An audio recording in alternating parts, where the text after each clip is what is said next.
Psychopaths, narcissists, sociopaths, everybody asks me questions about those. That's almost all I get when it comes to questions. And then I say, look, you can learn more about this. You can have a better understanding of it if you'll go study these books. If you'll go download these studies and read them, boy, you'll know everything. You'll know it all. It's all right there. This is all academic. And then what happens is you go do that, and then I get a bunch of emails and comments that say, I'm reading these studies. I download the PDFs, and I don't understand what's happening in them. They talk like doctors and scientists in there. It makes no sense to me. I get it. So what I did was I went into AI, right? And what I've gathered up all this information about psychopaths and narcissism and sociopaths, and I've loaded them into AI. And what I did was I said, make it sound like there's a conversation going on between two people who are talking about this study specifically. And they're relaying the information in layman's terms so anybody can understand it. It's brilliant the way this happens. I think you're going to like it. I really do. So listen to this, and I'll do a couple of these. And if I get enough people that say, yeah, I like it, keep doing it, I can understand what's happening now. I have a much better understanding of psychopaths, narcissists, sociopaths. Then I'll keep doing them. I won't do all of them. All my videos won't be that, but I'll do once a week anyway, one a week. So let me know. Listen to this and see what you think. And if you like it, let me know in the comments or email me, bodylanguagequestions@gmail.com, and let me know what you think. And I'll keep doing them. If not, then I won't do them anymore. All right? All right, here's the first one. First episode is the dark triad. Ever get this feeling like some people are just, wired a little differently? Yeah. Like not just your regular everyday jerk, but something a bit more, I don't know, calculated. Right. You almost start to wonder if it's like intentional. Exactly. So today we're taking a deep dive into the world of the dark triad. Oh, juicy.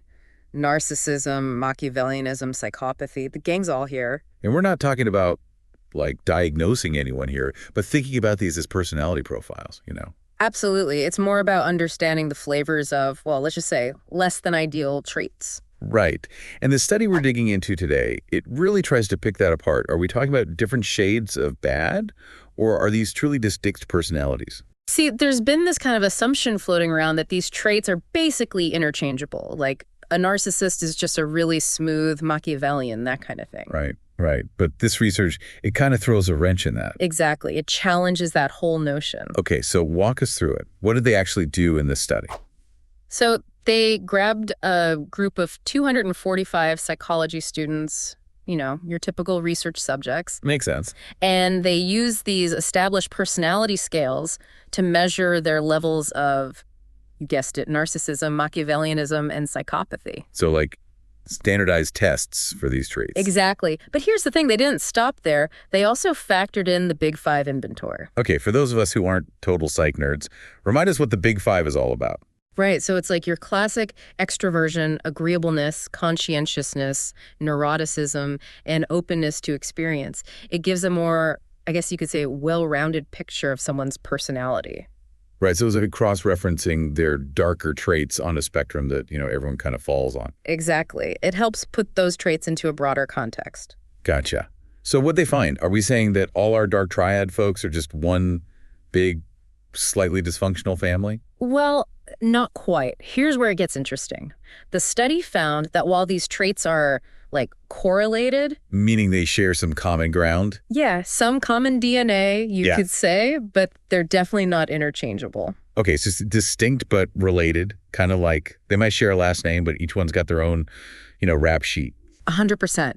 And when they really dug into the Big Five data, there was one big thing linking all three: disagreeableness. Well, yeah, you're not exactly winning Mr. Miscongeniality with those traits, are you? So how do they actually differ? So that's where those Big Five nuances really come into play. For example, narcissists and psychopaths, they tend to be more on the extroverted side, more open to experience. Interesting. So more outward facing. Yeah, and researchers have linked this to this idea of unmitigated agency, basically. A drive to do whatever they want, consequences be damned. Bold move. Right. Then you've got Machiavellians and psychopaths who tend to score lower on conscientiousness. Meaning they're not exactly losing sleep over rules or anything. Exactly. They're less concerned with rules or the impact of their actions on other people. So even though there's this common thread of, not being the nicest person in the room, how it plays out can be really different, huh? It's like you can be disagreeable and charming or disagreeable and reckless. You got it. Each trait creates like a different flavor of difficult, you know? Fascinating.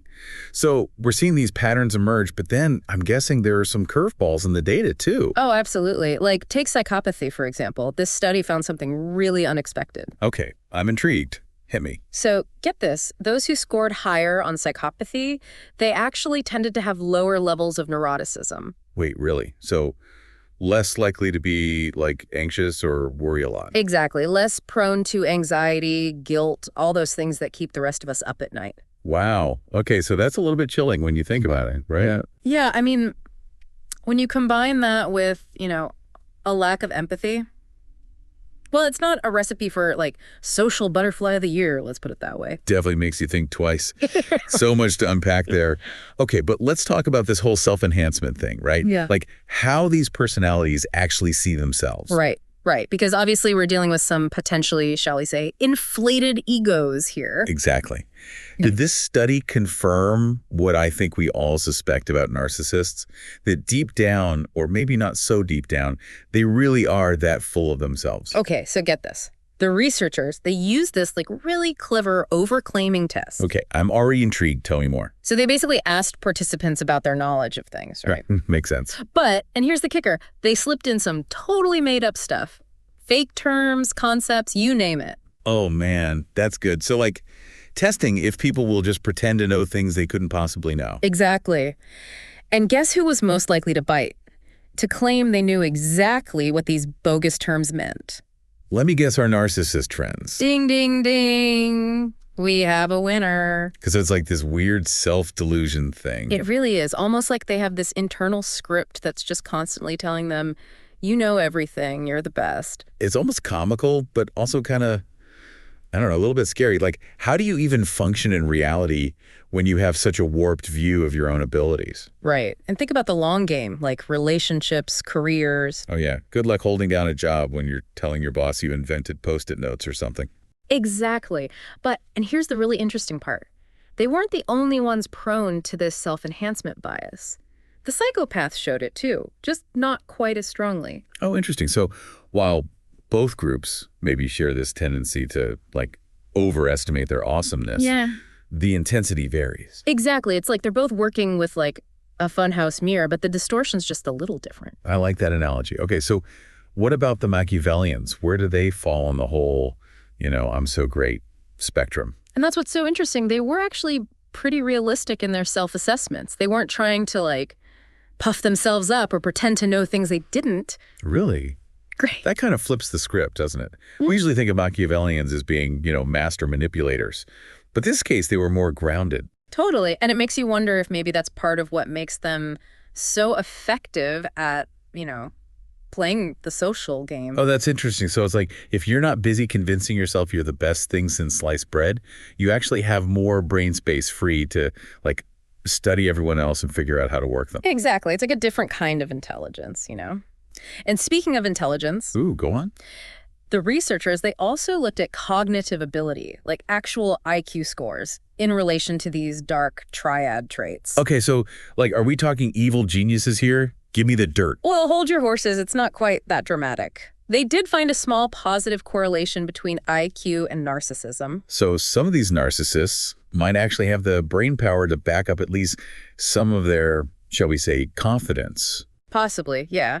But what I found super interesting was the stuff on psychopathy and Machiavellianism, specifically what's called a higher nonverbal to verbal IQ score. Okay, break that down for me. Basically, people who scored higher on those traits, they tended to do better on, like, visual puzzles and spatial reasoning, that kind of thing, compared to, say, vocabulary or reading comprehension.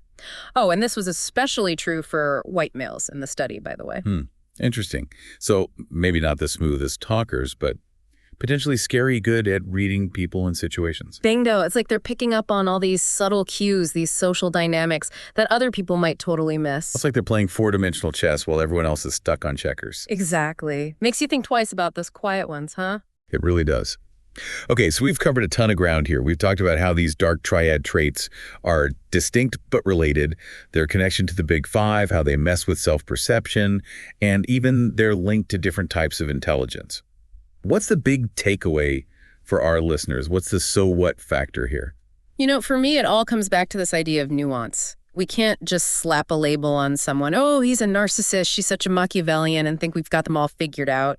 These traits are complex. Right. It's not as simple as saying, okay, he's a narcissist, so he must be. Yeah. We have to consider the whole person, right? Like all the different factors that make them tick. Exactly. And this whole thing about agreeableness being a common thread across all three traits, it raises some interesting questions about the role of, our social environment. Oh, yeah, for sure. If the lack of agreeableness is such a big part of this, what does that say about how we as a society, relate to each other, how we handle conflict, how we nurture empathy or don't?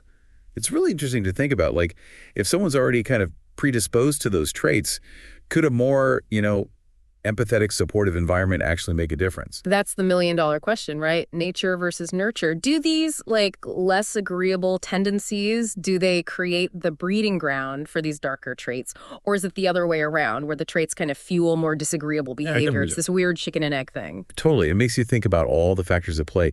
But you mentioned earlier that psychopathy might be the most, and I think you used the word treacherous, of the dark triad. What makes it so, potentially volatile? Well, this study and a lot of other research out there, it really points to that low anxiety factor we were talking about. Remember how they're less likely to experience anxiety, guilt, all that fun stuff? Yeah, it was kind of chilling, actually. Right. And when you pair that with a lack of empathy, it's like a potent mix. I mean, I'm not saying everyone with psychopathic traits is going to end up, Right. Not everyone's going to be a supervillain. Exactly. But it definitely makes certain behaviors more likely. Let's just put it that way. Right. So kind of a sobering thought. It makes you think about, okay, what does this mean for rehabilitation, for just navigating everyday relationships? It's a reality check for sure. It really is. And I think that's the thing, right? This whole deep dive, it's not about demonizing people with these traits. It's about understanding human behavior in all its messy glory. Because, let's be real, we all fall somewhere on these spectrums. Having a little bit of narcissism doesn't make you a bad person. Exactly. And a dash of Machiavellianism might actually come in handy in certain situations. It's all about context, right? 100%.